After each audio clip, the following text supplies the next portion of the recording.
नाही, मला असं वाटत नाही। याची कारणं विविध असू शकतात, पण मी तुम्हाला जबाबदारीने सांगते की विविध महाराष्ट्रातल्या लोकसभेमध्ये मी त्या ठिकाणी प्रवास करते। आज भिवंडीची माझी जवळपास 34वी लोकसभा आहे आणि त्या ठिकाणी लोकांचा प्रचंड असा उत्साह हा मतदानाच्या दिवशीही मला त्या ठिकाणी दिसलेला आहे।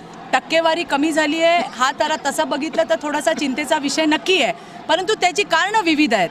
ज्या ठिकाणी आम्ही जातोय त्या ठिकाणी मोदीजींना वोटिंग करण्यासाठी पुण्यासारख्या तुम्ही ठिकाणी बघितलं असेल तर सकाळी 7 वाजता मतदान केंद्रांसमोर मोठमोठ्या रांगा लागल्या होत्या।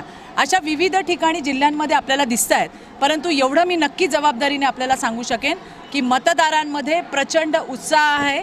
अब की बार 400 पार आणि फिर एक बार मोदी सरकार आणण्यासाठी या देशातला नव मतदारापासून तर वयोवृद्धांपर्यंत सगळ्यांमध्ये उत्साह पाहायला मिळतोय।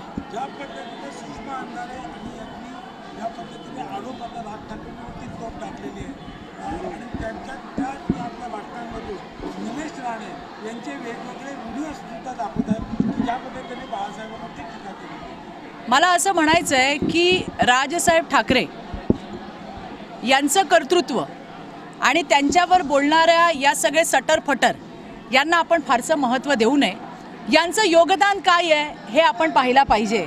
जे व्हिडिओ दाखवले गेले ते सत्याचे व्हिडिओ होते आणि त्याच्यामुळे त्यांनी एक प्रश्न उपस्थित केला आणि मला वाटतं की या सगळ्याच गोष्टींवरती सटरफटर असतील किंवा रोज सकाळी टीन टिप्पर जो असणारा संजय राऊत आहे जे थोबाड उचकटल्यावर गटाराशिवाय काय बाहेर पडतच नाही, त्याच्यामुळे अशा लोकांना आपण किती सिरियस घेतलं पाहिजे याचा विचार आपण केला पाहिजे असं माझ्यासारख्या कार्यकर्त्याला वाटतंय। नाही, मला फार उत्साह दिसला।